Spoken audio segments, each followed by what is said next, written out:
আজ মাছের মাথা দিয়ে মুগ ডাল রান্না করব। প্রথমে মুগ ডাল ভেজে নেব, একদম অল্প আছে হালকা করে ভেজে নিচ্ছি। এবার কিছুক্ষণ ভিজিয়ে রাখব। মাছের মাথায় হলুদ গুঁড়ো আর লবণ দিয়ে ভালোভাবে মাখিয়ে নিচ্ছি। ডাল ভালোভাবে ধুয়ে কুকারে দিয়ে এবার সামান্য হলুদ গুঁড়ো আর লবণ দিয়ে সিদ্ধ করে নেব। অল্প একটু পানি দিয়েছি সিদ্ধ হওয়ার মতো। এবার ঢাকনা বন্ধ করে অল্প আঁচে 2টো সিটি দিয়ে সিদ্ধ করে নেব। কড়াইতে তেল দিয়ে মাছের মাথা দুটো ভেজে নিচ্ছি।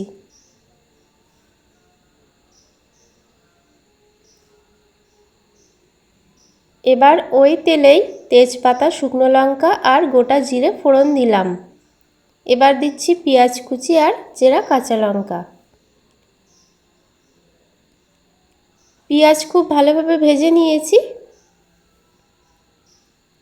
এবার দিচ্ছি আদা রসুন বাটা।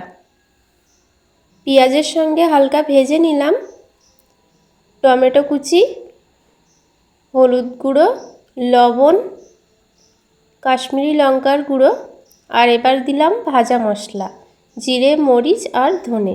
সামান্য পানি দিলাম, তা না হলে মশলাটা পুড়ে যাবে। এদিকে মাছের মাথাটা একটু ভেঙে নিচ্ছি। এবার মশলাটা খুব ভালোভাবে কষিয়ে নেব।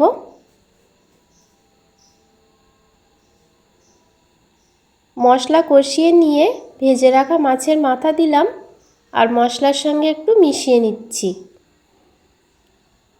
তারপরে সিদ্ধ করে রাখা মুগ ডাল দিলাম।